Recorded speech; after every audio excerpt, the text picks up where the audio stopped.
Hello, my name is Larry McDaniel, and I just got some information to share with you. I was a distributor with a company called Advocare International for just shy of 10 years, starting in 1995, and was terminated in April of 2005. Anyway, had a lot of fun, quite honestly, during that time. As you can tell, I'm certainly not the smallest guy, nor am I the prettiest, so I perfected my trade by telling everybody I was the before picture. But anyway, unfortunately, through a set of circumstances, I'm now involved in litigation against Advocare and have been for almost 4 years now. But that's really enough about me. What I wanted to tell you about is I want to tell you about a gentleman by the name of Daryl Brown. DB, unfortunately, was involved in this lawsuit with us. He had become a distributor with Advocare a number of years ago. In fact, before Charlie Regas passed away in 2001, he'd see Daryl Brown, he'd say, "This is my fireball," and he'd always have his arm around him and just loving on him, and they had a blast together. They kind of, I guess you could say, kindred spirits in certain ways. Daryl sacrificed a lot of things, time, money, unfortunately family stuff, to build a business, and unfortunately he was terminated as well. There were I think 8 or 9 or maybe even a couple more that were terminated on a short period of time. All this being said, I just want to tell you a little bit about Daryl.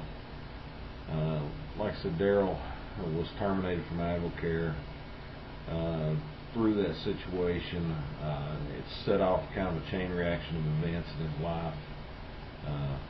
Lost his home, lost his vehicles, were repossessed, created problems in his family, went through a divorce somewhere around that time. Just a lot of things went wrong.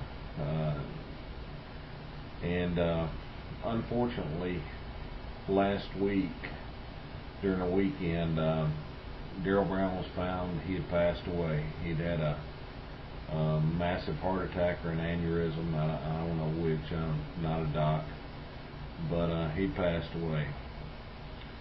Daryl was man. He was a rock for us in this lawsuit. He always was encouraging. He always loving on people. He'd start a phone call with, "Bro, we're gonna be okay. Bro, we're okay." And then he'd finish it with, "Hey man, I love you. Just want you to know I love you, man. Whatever you need, I'm here for you, man. I love you." That's the way it was every time. And anybody that talked to Daryl, and they spent more than 2 minutes with Daryl Brown, tell you that that's the way he finished up his conversation. "I love you, man." And it wasn't just what he said, it's what he meant. It's what he lived. The reason he was found was because the folks that lived around his apartment hadn't seen him in a couple of days, and he was a fixture. He was always out helping people and loving on people. Man, I don't even know what all to say about the guy.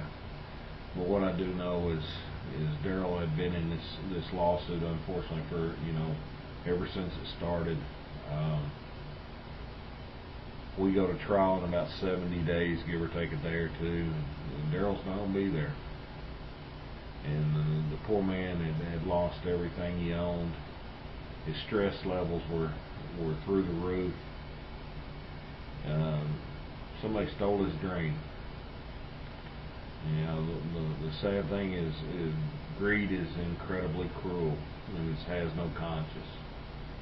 And someone, I don't know who, got greedy.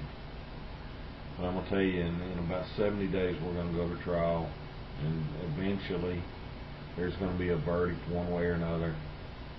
But Daryl Brown's not going to be there to share in it. Whether we win or lose really doesn't matter anymore. I lost my friend. I could always depend on him. He's always loving on me and everybody else, and somebody